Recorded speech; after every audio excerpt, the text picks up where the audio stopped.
سعد إلى منتهى جمال الوجود بذكر الإله وتصفو الحياة بنور هدى جمال الوجود بذكر الإله وتصفو الحياة بنور هدى وتطرب نفس له طاعة ويبلغ سعد إلى منتهى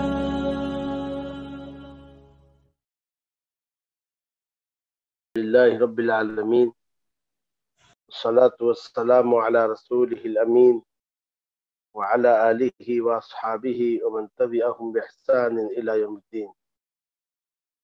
أعوذ بالله من الشيطان الرجيم. بسم الله الرحمن الرحيم. إنا أعطيناك الكوثر فصل لربك وانحر إن شانئك هو الأبتر.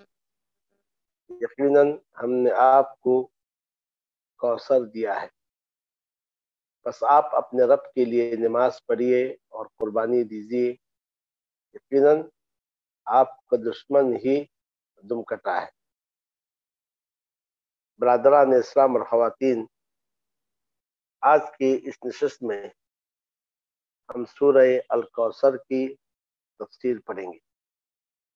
جیسا کہ آپ نے سورہ کوثر کی تلاوت اور اس کا ترجمہ سنا کہ اس سورت کا نام الکوثر اس سورت کی پہلی آیت اِنَّا أَعْطَيْنَاكَ الْكَوْثَرَ سے ماخوذ ہے۔ اس کی پہلی آیت میں لفظ الکوثر وارد ہے اور اسی سے اس سورت کا نام سورہ الکوثر رکھا گیا ہے۔ یہ قرآن مجید کی سب سے مختصر سورت ہے جو 3 آیتوں پر مشتمل ہے، مگر اس صورت میں ہمارے لیے بے شمار فوائد اور معانی پنہاں ہیں۔ یہ صورت نبی اکرم صلی اللہ علیہ وسلم کو تسلی دیتی ہے۔ اس صورت میں نبی اکرم صلی اللہ علیہ وسلم کے لیے خوشخبری ہے، اور اس صورت میں نبی اکرم صلی اللہ علیہ وسلم کی شان اور آپ کی عظمت کو بتایا گیا ہے، اور اسی طریقے سے اس صورت میں یہ بتایا گیا ہے کہ نعمتوں کا شکر ادا کرنے کا طریقہ کیا ہے، اور اس صورت میں داعی حق کے لیے بے شمار فوائد اور بے شمار مفید باتیں بتائی گئی ہیں۔ آئیے سب سے پہلے ہم اس صورت کی شان نزول سنیں۔ اس صورت کا سبب نزول کیا ہے؟ اس صورت کا سبب نزول یہ ہے کہ جب ہمارے نبی صلی اللہ علیہ وسلم نے دعوت حق کا کام شروع کیا اور مکہ کے وادی میں توحید کی آواز کو بلند کی، شرک کی مذمت کی، شرک کی قباحت اور شناعت کو بیان کیا، تو اہل مکہ اور سرداران مکہ آپ کے مخالف ہو گئے اور مختلف طریقے سے آپ کو اذیتیں دینے لگے اور آپ صلی اللہ علیہ وسلم کو تکلیفیں پہنچانے لگے۔ آپ صلی اللہ علیہ وسلم کو جن راہوں سے وہ آپ کو تکلیف پہنچاتے تھے، ان میں سے ایک طریقہ یہ تھا کہ وہ آپ پر الفاظ کستے تھے، آپ صلی اللہ علیہ وسلم کو طعنے دیتے تھے، اور کبھی آپ صلی اللہ علیہ وسلم کو مجنون کہتے، کبھی آپ صلی اللہ علیہ وسلم کو شاعر کہتے، کبھی آپ صلی اللہ علیہ وسلم کو کاہن کہتے، کبھی یہ کہتے کہ رات کو کوئی جن آ کر آپ کو سکھا دیتا ہے، اور آپ صلی اللہ علیہ وسلم صبح ان آیتوں کو پڑھ کر سنا دیتے ہیں، اور کبھی آپ صلی اللہ علیہ وسلم کو گالی دیتے، اور اس طریقے سے ان کلمات میں سے جن کے ذریعے وہ آپ صلی اللہ علیہ وسلم کو تکلیف دیتے تھے، ایک وہ لفظ ہے جسے عربی میں ابتر کہا جاتا ہے۔ ابتر کا معنی کیا ہے؟ ابتر عربی میں اس شخص کو کہتے ہیں جس کی نرینہ اولاد نہیں ہوتی ہے۔ جس شخص کی نرینہ اولاد نہ ہو اس کو ابتر کہتے ہیں، یعنی یہ ایسا شخص ہے جس کی نسل چلنے والی نہیں ہے۔ یہ وہ شخص ہے جو بے نام اور بے نشان ہے، یعنی آگے اس کی نسل چلنے والی نہیں ہے، اسی کے ساتھ اس کا نام ختم ہو جائے گا۔ گویا اس طریقے سے وہ آپ صلی اللہ علیہ وسلم کو ابتر کہتے تھے، کیونکہ آپ صلی اللہ علیہ وسلم کی نرینہ اولاد زندہ نہیں رہتی تھی، بچپن ہی میں ان کا انتقال ہو جاتا تھا۔ ہوا ایسا کہ عاص ابن وائل کے سامنے جب کبھی نبی اکرم صلی اللہ علیہ وسلم کا تذکرہ کیا جاتا، وہ کہتا اس کو چھوڑو، اس کا ذکر مت کرو، یہ تو ابتر ہے، بے نام و نشان ہے، اسی کے ساتھ ہی اس کا نام ختم ہو جائے گا، اس کی دعوت ختم ہو جائے گی۔ اور بعض روایتوں میں ہے کہ جب نبی اکرم صلی اللہ علیہ وسلم کے کسی بیٹے کا انتقال ہوا تو ابو لہب کفار کے پاس آیا، سرداران مکہ کے پاس آیا، کہا رات محمد صلی اللہ علیہ وسلم کی جڑ کر چکی ہے، یعنی آپ کے لڑکے کا انتقال ہو چکا ہے۔ اور ایسے ہی واقعہ عقبہ ابن ابی معیط اور اس طریقے سے ابو جہل کے جانب بھی منسوب ہے۔ یہ سارے کے سارے رسول اکرم صلی اللہ علیہ وسلم کے دشمن تھے اور آپ صلی اللہ علیہ وسلم کو ہر طرح سے ایذائیں پہنچاتے تھے۔ تو اس پر اللہ عز و جل نے اس صورت کو نازل کی جس میں دو باتوں کی خبر دی گئی ہے اور دو باتوں کا حکم دیا گیا ہے۔ دو باتیں جن کی خبر دی گئی ہے ان میں ایک نبی اکرم صلی اللہ علیہ وسلم کے لیے خوشخبری ہے اور دوسری چیز نبی اکرم صلی اللہ علیہ وسلم کے لیے تسلی ہے۔ اور دو باتیں جن کا آپ صلی اللہ علیہ وسلم کو حکم دیا گیا ہے، ان دو باتوں میں آپ صلی اللہ علیہ وسلم کو یہ بتلایا گیا ہے کہ آپ پر جو اللہ عز و جل کی نعمتیں ہیں، ان نعمتوں کا شکر آپ کو کیسے ادا کرنی چاہیے۔ اور اس طریقے سے اس صورت میں یہ بھی بتایا گیا ہے کہ دشمنوں کے ایذاؤں کے سامنے، دشمنوں کی تکلیفوں کے سامنے آپ صلی اللہ علیہ وسلم کو کیا موقف اپنانا چاہیے۔ قبل اس کے ہم اس صورت کا ترجمہ اور اس کی تفسیر شروع کریں، یہ ہم سب کو جان لینی چاہیے کہ اللہ عز و جل نے ہمارے نبی صلی اللہ علیہ وسلم سے کہا انا کفیناک المستہزئین، اے ہمارے نبی آپ کا جو مذاق اڑانے والے ہیں ان کے لیے ہم کافی ہیں۔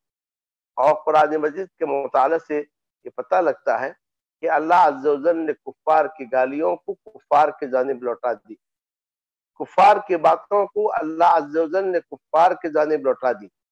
کفار نے آپ صلی اللہ علیہ وسلم کو جن باتوں کی ذریعے تکلیف پہنچائی، آپ پہ جو الفاظ کسے، اللہ عز و جل نے ان کا جواب دیا۔ کفار نے آپ صلی اللہ علیہ وسلم کو مجنون کہا، اللہ عز و جل نے اس کے جواب میں قلم کی اور سطور کی قسم کھائی، نون والقلم وما یسطرون، اور اس کے جواب میں کہا ما انت بنعمت ربک بمجنون۔ قلم اور قلم سے لکھی جانے والی چیزوں کی قسم کھا کر اللہ عز و جل نے فرمایا اے ہمارے نبی آپ اپنے رب کی نعمت سے مجنون نہیں ہیں، آپ پر اپنے رب کی بہت زیادہ انعامات ہیں اور ایسا شخص مجنون نہیں ہو سکتا ہے۔ اور آگے کہا کہ آپ کیسے مجنون ہو سکتے ہیں جبکہ آپ بلند اخلاق پر فائز ہیں اور آپ کے لیے نہ ختم ہونے والا اجر اور نہ ختم ہونے والا ثواب ہے۔ اور اس طریقے سے جب کفار مکہ نے آپ کو کاہن کہا، آپ کو شاعر کہا، اللہ عز و جل نے اس کا جواب دیا فلا اقسم بما تبصرون وما لا تبصرون انه لقول رسول کریم وما هو بقول شاعر قلیلا ما تؤمنون ولا بقول کاہن قلیلا ما تذکرون تنزیل من رب العالمین۔ اللہ عز و جل نے قسم اٹھائی ان تمام باتوں کی جنہیں لوگ دیکھتے ہیں، جن کو لوگ دیکھتے نہیں ہیں، اور اس کے بعد کہا کہ یہ کسی کاہن کا کلام نہیں ہے، یہ کسی شاعر کا کلام نہیں ہے۔ ابو لہب نے آپ صلی اللہ علیہ وسلم کو گالی دی اور کہا تبن لک یا محمد، اے محمد سارے دن کے لیے آپ کے لیے ہلاکت و بربادی ہو۔ تو اللہ عز و جل نے اس گالی کو ابو لہب کی جانب لوٹا دی اور کہا تبت یدا ابی لہب و تب، ابو لہب کے دونوں ہاتھ ٹوٹ جائیں اور وہ ہلاک ہو جائے۔ اور اسی طریقے سے اس صورت میں جب کفار نے آپ کو ابتر کہا تو اللہ عز و جل نے اس گالی کو آپ صلی اللہ علیہ وسلم کے دشمنوں کے جانب لوٹا دی، اور اس کے بعد اللہ رب العالمین نے فرمایا اِنَّ شَانِئَكَ هُوَ الْأَبْتَرُ، کہ آپ ابتر نہیں ہیں بلکہ آپ کے جو دشمن ہیں وہی ابتر ہے، وہی دم کٹے ہیں، یعنی آپ کے جو دشمن ہیں ان کا نام و نشان مٹ جانے والا ہے اور یہی لوگ بے برکت ہیں۔ آج نبی اکرم صلی اللہ علیہ وسلم کے نرینہ اولاد سے گرچہ نسل نہیں ہے، لیکن آپ صلی اللہ علیہ وسلم کی دختری اولاد موجود ہے، اور اس طریقے سے آپ صلی اللہ علیہ وسلم کے روحانی اولاد موجود ہے، اور آپ صلی اللہ علیہ وسلم کا نام موجود ہے۔ آپ صلی اللہ علیہ وسلم کا نام خیر کے ساتھ لیا جاتا ہے، اور ہر لمحہ دنیا میں کہیں نہ کہیں آپ صلی اللہ علیہ وسلم کا ذکر خیر ہوتا ہے۔ تو گویا آپ ابتر نہیں، آپ بے نام و نشان نہیں، بلکہ آپ کے دشمن ہی ابتر ہیں اور آپ کے دشمن ہی بے نام و نشان ہیں۔ تو اس صورت میں سب سے پہلے اللہ عز و جل نے فرمایا انا اعطیناک الکوثر۔ وہ آپ صلی اللہ علیہ وسلم کو تسلی دینے کے لیے صورت نازل ہوئی، لیکن تسلی دینے کے لیے سب سے پہلے ہمارے نبی صلی اللہ علیہ وسلم کو اللہ عز و جل نے خوشخبری سنائی اور کہا اے نبی، بے شک ہم نے آپ کو کوثر دی ہے۔ اس کے شان نزول میں صحیح مسلم میں یہ الفاظ وارد ہے کہ نبی اکرم صلی اللہ علیہ وسلم ہمارے درمیان بیٹھے ہوئے تھے، اچانک آپ صلی اللہ علیہ وسلم نے جھپکی لی، یعنی آپ کو اونگ آ گئی، پھر آپ صلی اللہ علیہ وسلم مسکرانے لگے، اور آپ صلی اللہ علیہ وسلم نے لوگوں سے کہا ابھی ابھی مجھ پر ایک صورت نازل ہوئی ہے، اور آپ نے پوری صورت پڑھ کر سنا دی۔ اور اس کے بعد آپ صلی اللہ علیہ وسلم نے اپنے صحابہ سے پوچھا اتدرون ما الکوثر، کیا تمہیں معلوم ہے کوثر کیا ہے؟ لوگوں نے کہا اللہ و رسول عالم، اس کا علم اللہ اور اس کے رسول کو ہے۔ تو آپ صلی اللہ علیہ وسلم نے فرمایا یہ وہ نہر ہے جس کا اللہ عز و جل نے مجھ سے وعدہ کیا ہے۔